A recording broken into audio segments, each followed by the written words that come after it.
can't hear me, I am very sorry. But my act is going to be kind of like Christian's. It just kind of worked out to be that way. I've spent the past year trying to figure out what exactly it is I want to get up here and say. Fuck. I didn't want to cry at the beginning, so this is fun. If you don't know me at all, this is one of the hardest things I've had to do. I absolutely fell in love with my time here, and I don't know how to say goodbye. I've spent the last God knows how many months trying to figure out how exactly to say goodbye to this life that I built here that I love so much. That is in no small part thanks to every single one of you for making my experience what it is. This is so embarrassing. And yeah, so in the mornings what I would do when I was getting ready is I'd just be drying my hair and my mind would go wherever it wanted to go. And I would sit there and I would plan so many different ways that I could do my senior Guerrilla to touch on so many things. And evidently no one tells you how busy you are in your final weeks of your senior year, so I don't have anything beautiful and performance-based, but I figured I would get up here and speak a little bit about who I am and how my life is, and just kind of as a final goodbye to all of you. So, it's going to be kind of chaotic. I wrote this at like 3 in the morning a few weeks ago. You can see how scribbly it is, because there's so much I have to say, and I don't know how to say it. Part of the hardest part of graduating is trying to say goodbye. It's hard enough when you're here just as a sophomore, whatever, leaving for 3 months, but I don't know how many of these goodbyes are permanent, and it's kind of killing me. But I kind of just want to talk a little bit about my college journey and everything with that. So I got off to a really rough start here. I came so very close to transferring. I went back to bad habits, and I wasn't having a good time at all. It was hard to wake up every day. It was hard to find the motivation to do anything. And I ended up making a few friends after my first semester, but it still wasn't what I wanted it to be. When you come to college, what you need most is a home. And it took me so long to find mine, but I eventually found it with all of you here at APO. I don't necessarily belong here. I'm not a theater major, I'm not a theater minor. But it somehow all worked out. Sorry, I don't know how to transition this. But it all started my sophomore year. I lived in the dorms with a couple of people who were already in APO who were pledging. And EJ talked a little bit about this yesterday at Rose if you were there. And it was just a lost little bean. And it would be Saturday nights and I'd want to hang out with them, and they'd have to go to Guerrilla. And it just kind of got me thinking, well, damn it, I need friends too. So then my junior year came, and oh, there's so much I'm missing here. And I felt very left out because they had this home, and I was a little bit jealous. And as the time went on, even though I made friends, I was still feeling lost, and a lot of bad things happened. It got really dark, and I'm not trying to be emo here, so. But then I decided to pledge APO, and it was hard, and there were some times with it that I came very, very close to dropping. Some of you here say the reason that I stayed through, and I'm glad I did, because I truly did find my home.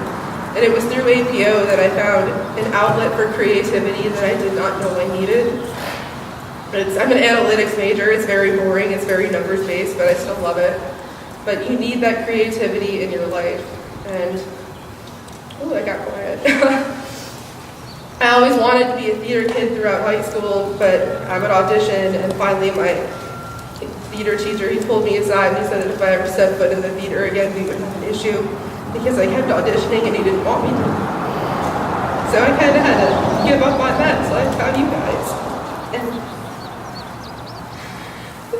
I'm so eternally grateful to every single one of you.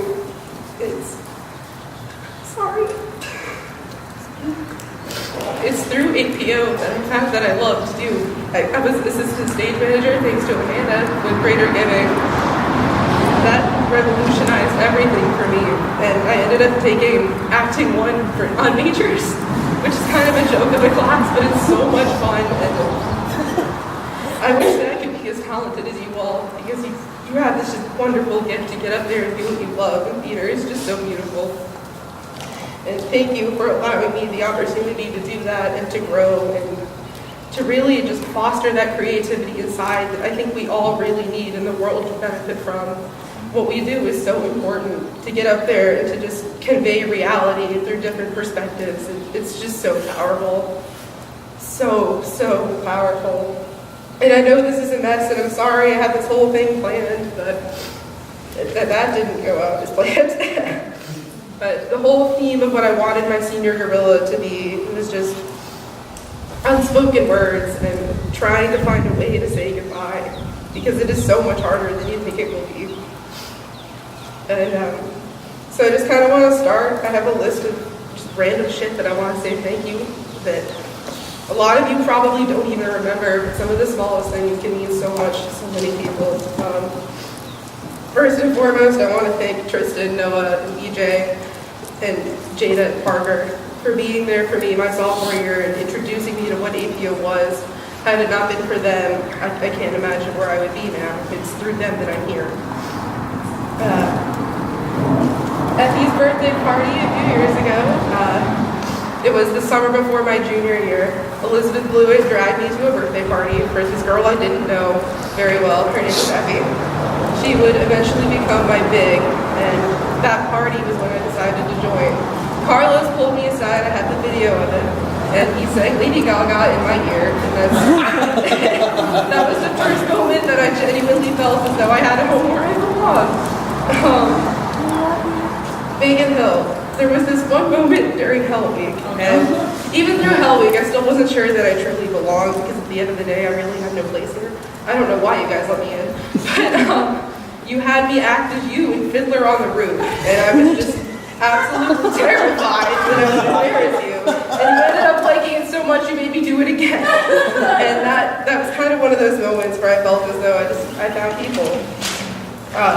Amanda Horowitz, you are one of the kindest, sweetest, most gentle people in the whole world. And getting to know you has been an honest to God pleasure, even if it just means cooking raw meat in my kitchen, trying to figure out how to help the adults.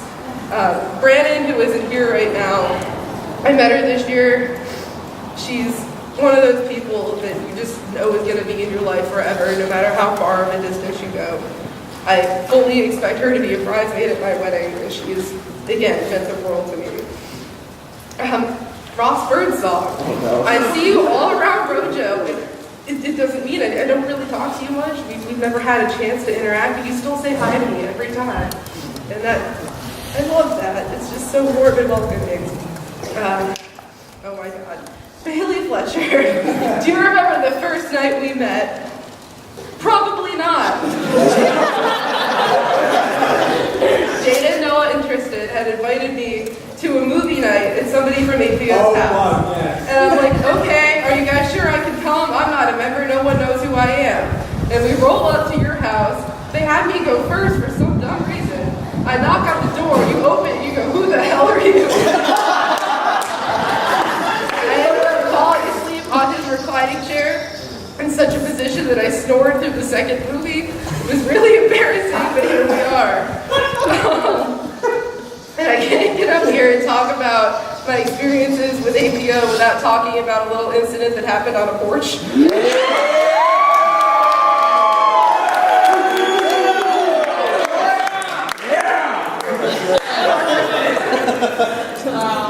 It's my legacy, all right? We all know what happened. What people don't know is that was actually before Scott Leakey was on the porch. Effie was on the porch, drunk crying as she usually does. She had no idea who I was, but I found her, and we were all trash. It was a crazy time. But you were crying, and I was like, because I'd heard so much about you. Everybody talks about you as an ethereal being, and they are absolutely correct. She is a goddess among us. But I ended up pulling up her Facebook profile picture, and I looked her dead in her crying face, and I said, "You're the most beautiful human being. You're not allowed to be sad." And that's kind of the untold story of the porch. But a couple of days after, a few of my friends, I think it was like Parker and Blewett, invited me to go to Fresh Foods with them, some APO people. And no one knows who I am at this point. I kind of flew under their radar. We're at this table, and they start talking about what happened at the party the weekend before. They didn't know it was me for like a solid 10 minutes. I'm sitting there, and they're like, somebody goes, do we know who it was? And Julie goes, I don't know, some morning king or something.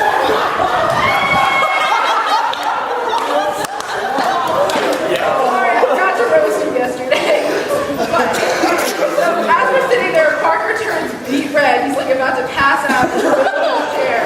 And suddenly everybody stops, and they just turn to me. And they knew. And that's just one of my all-time favorite memories. If you ever wonder what it's like to be a fly on the wall, it's not very fun, but damn it, it's funny.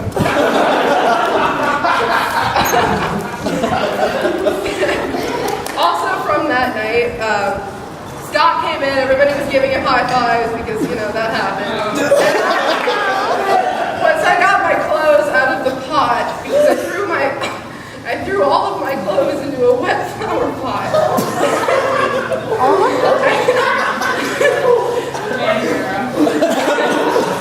I was buck-ass naked except for my shoes.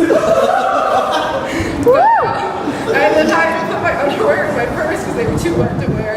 But I came into the house and I was tired. And I was obviously drunk. I wanted to be known that I was very drunk that night. I wanted my friends to be able to find me, but I was so tired. So I just grabbed all my stuff and I went into the corner of Parker's house by the front door and I fell asleep. There are several beautiful pictures of Andy Zavlatsky and Desmond Montoya posing in front of my passed out body. But right before I fell asleep, I know he's not here, but Daniel D. Holsizer brought me a cup of water and he just wanted to make sure I was okay. And I think that really kind of embodies the spirit of APO, because even when we're drunk, sloppy messes, we still take care of each other. And I love you all for that. The first time I ever blacked out was MLK 2 years ago. I have 2 minutes, oh shit. I have so many different things I want to say. It's part of what I love about APO is just walking around campus, having these people just wave at me. Like Kyle Van Frank, you wave at me every time I walk by you. Peyton will do the same thing, and it just reminds me that I have a home and I have people. And that's what I was truly looking for throughout the entirety of my freshman year. I just wanted people to call my own. Thank you for letting me be a part of this. I have no place here if you let me. Yes, you do! Okay. So, I mean, I have 1,000 more people I could thank, but I don't have time for that because apparently I've just been up here blabbering for 15 minutes. But I wanted to end my time with APO the same way I kind of symbolically began it with my Shakespeare. We ended up in my high school, we read Hamlet, which it was the first Shakespeare I truly loved. And Hamlet's character resonated with me because he became a piece of angsty shit. And me too.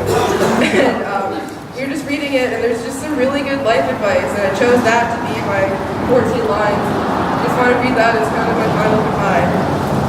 So I suck at acting, so like don't think so much. But there, my blessings with thee. And these few precepts in thy memory.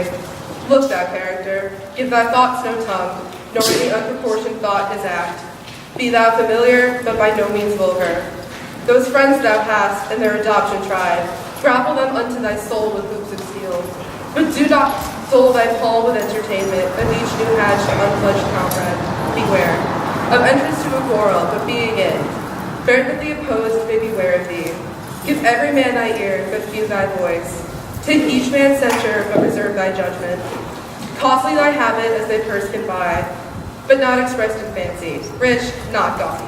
For they in France of the best rank and station are a most select and generous chief in that. Neither a borrower nor a lender be, for loan oft loses both itself and friend, and borrowing dulls the edge of husbandry. This, above all, to thine own self be true, and it will follow as the night the day, thou canst not then be false to any man. Farewell, my blessing season is in thee. So thank you, all of you.